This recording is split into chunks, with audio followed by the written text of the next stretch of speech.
Hello everyone, and welcome to the second tutorial on Gem Editor. In this tutorial, we will talk about creating missions. Together, we will create a simple scenario where you need to repel enemy positions together with allied infantry. To get started, switch to Mission Editor mode via the F3 key. There are a bit more tabs here than in the map editor, but don't worry, we'll go through the most necessary ones together to get you started. First of all, we need to determine who the player will play for. Open the Mission Properties panel via the F9 key. This is where the general settings for the mission are stored. At the moment, we are interested in the Player category. Player is the game side that controls the units. Define which player the user will be. It is recommended to keep player 0 as a technical player with no units. Usually, technical elements like buildings are bound to this player. In this case, we will take player 1. To avoid confusion, let's set alias for all available players. Alias is purely a visual element. It does not affect the game logic and serves as a helper for Mission Designer.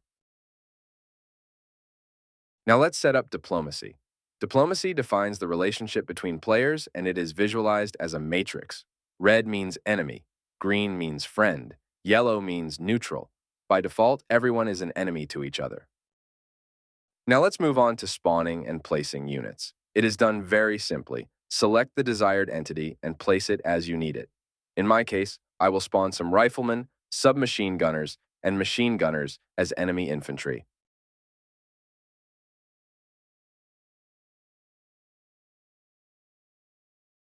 Don't forget to give them the right player.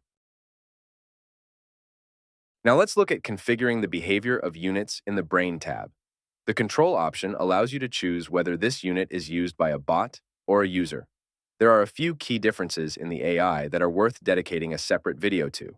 But the most important one is that units under user control will run out of ammo, will not be able to go beyond the clip borders, and will not have the AI label on their icon. Next is fire mode. In our case, units should always fire. In our case, I will set the move mode to hold because the infantry must hold their positions and must not move freely. There's also a zone parameter. This is equivalent to free move, but only in a certain zone, the radius of which is defined in move radius. Now let's place the infantry units in their positions. To do this, you need to take control of the units through the assigned player. You can switch the player via numpad.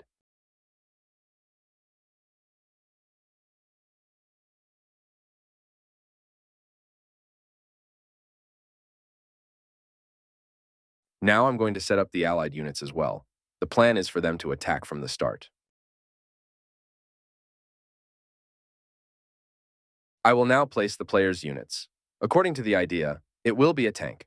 By default, the vehicles in the editor are spawned without a crew. To have a crew there, add infantry and board it in the vehicle manually.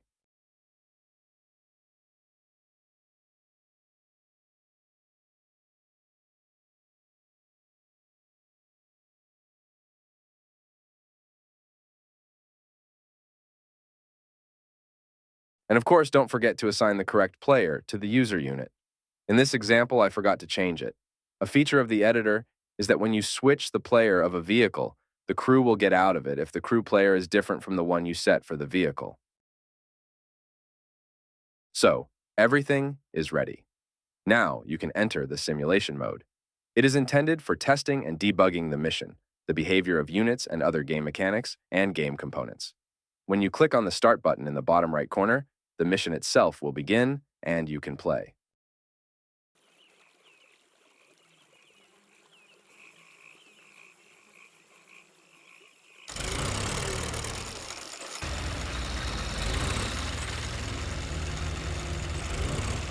However, our mission is still very far from perfection. For example, the overall size of the map is too big for the events we have going on, and there is a lack of tasks, character dialogues, and other gameplay and narrative stuff. Let's add them. First of all, let's exit the simulation by clicking on the Finish button. The first thing to do is to restrict the available game area without making the map smaller. To do this, switch to the Clips category. Clip is the boundary of the area, available at a certain moment for the user. By default, there is always one clip. Let's create our own clip, the boundaries of which will be placed at the zone of our mission. A clip has several borders, which differ in color. The yellow border means the visual end of the game zone for the user. After it begins the fog, the end of which is marked by a green border. Also, the user's units will not be able to go beyond the yellow border. The second parameter is the blue border. It means the boundary for the camera. The camera will not be able to go beyond this border. And the last parameter is the purple border. This is where the AI of the units operates within the borderline. Be careful when placing units outside of this boundary. We will talk about this in more detail in future tutorials. However, clip will not be set by itself. It can be set through a specific command, which is called by a trigger. Here we come to the most complicated but interesting topic, triggers. A trigger in video games is a special event that triggers a certain action or chain of events. For example, when a player's units enter a certain zone, a certain trigger is activated. Trigger conditions can be different, being in a certain zone, completing a task, or interacting with an object. As soon as the condition is met, the trigger is activated and triggers pre-programmed actions such as enemies, dialogue, or location changes. Let's create a very simple trigger to change a clip. It will have no conditions. Triggers without conditions are executed immediately at the start of the mission. Now let's add a command. A command is a specific function that can be executed by the trigger. Don't be afraid of the amount of commands. Most of them are intuitive by their names. To change the clip, we need the setClip command, which is located in the scene folder. Now, as soon as the mission starts, the clip will change. However, we also need narrative elements for the mission. For example, we can add a dialogue. Let's create another trigger, also without conditions, which will be launched immediately at the start of the mission.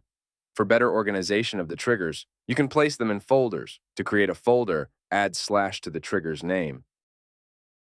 Now let's add a command called talk, which allows you to create a dialogue. It is located in the actor folder. The value that will be displayed in the dialogue is under the text parameter. If you open this window, it will open a text browser. This text browser stores all the texts for the missions. This includes dialogue texts, objective names, and more. Mission texts are stored in a key value structure. That is, each text has its own ID to which the text is linked, which is inserted into the command in the text parameter. The text browser can also be opened via F9 in Mission Properties. As soon as you finish writing the text, press Enter and then save. Now we know what the unit will say. But how can we identify who exactly will speak?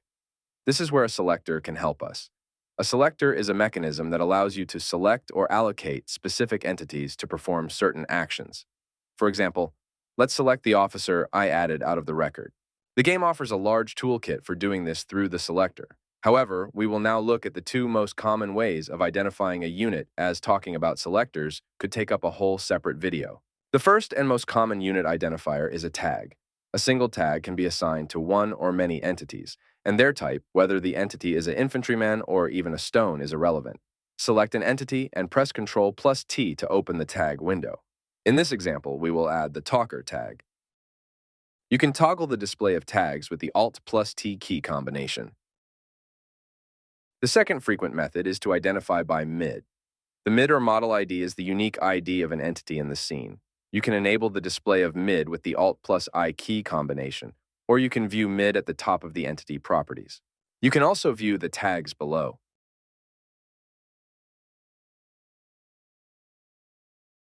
Now that we know who should talk, let's put the talker tag in the selector of the talk command we added. Now let's test the clip changes and the addition of dialogue. Let's enter the simulation mode.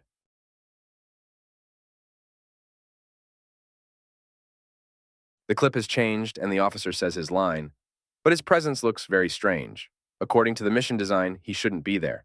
The thing is that you need to add a tag named hidden. All entities with this tag will be hidden at mission start, although they are still affected by some commands like talk. Yet our mission still lacks something. Let's add a task.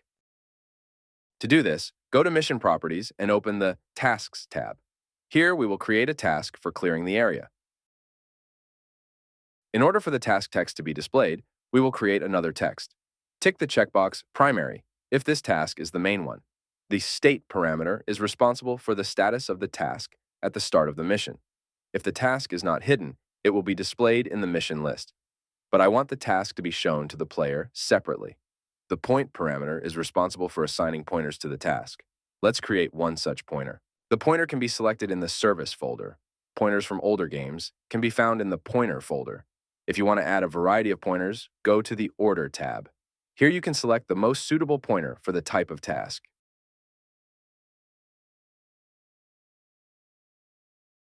To make the pointer appear on the task, give it a tag that you put in a parameter in the task.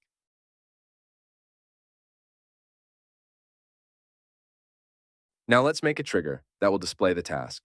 We will also make this trigger without conditions.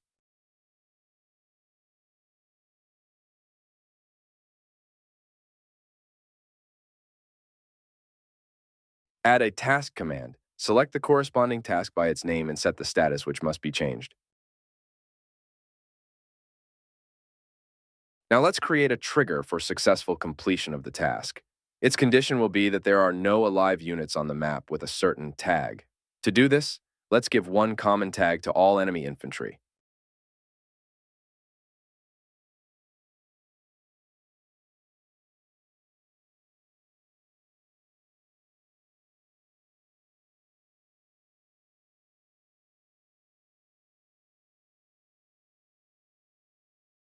Now we'll create a new trigger.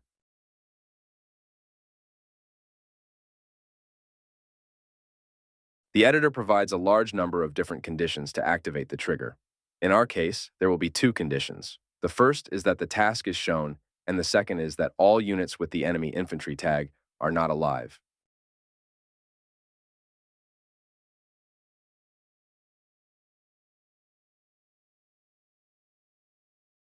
A condition of type entities works like a normal selector.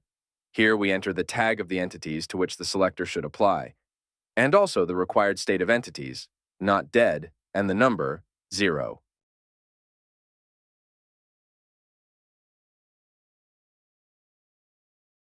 Once the conditions are met, the trigger will be activated, and the commands in it will be triggered. Let's add a command to complete the task. Good. Now let's add some officer dialogue to say that the task has been successfully completed. The trigger condition will be the completion of the task.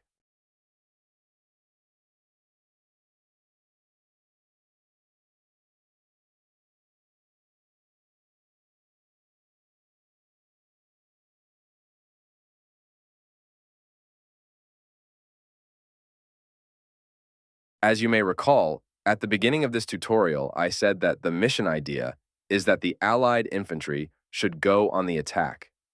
To do this, we need to set a waypoint for the infantry by going to the Waypoint tab. To set a waypoint, click on the Add button. As long as the cursor is green, you can set waypoints one by one.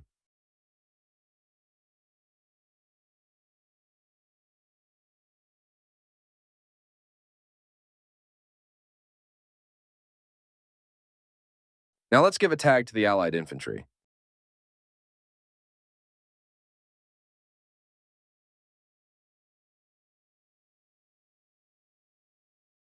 Now let's create a new trigger without conditions.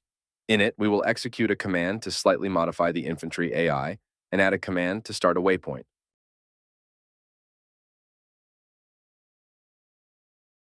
I want to change the speed and aggressiveness of the infantry. To do this, we will use the actor state command. In our case, I will set move mode to free so that the infantry can move freely, speed of movement assault, as well as change advance and retreat ratios. These ratios are quite a complicated topic and should be considered separately. But at the moment, I advise to set advance ratio 1 and retreat ratio 0 so that the infantry is actively moving forward and attacking. If you want the infantry to go reckless forward, put ratio 2.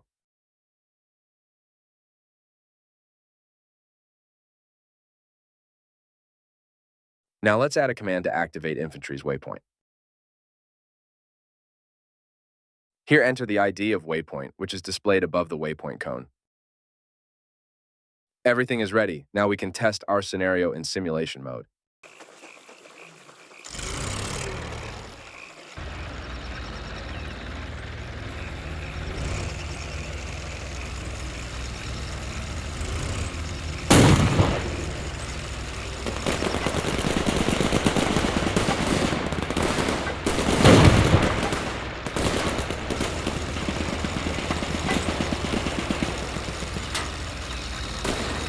Often when you create a scenario, You need to test it dozens of times. You can simplify your testing by, for example, simply removing enemy units. However, there are also powerful tools for debugging, which we will talk about in the future.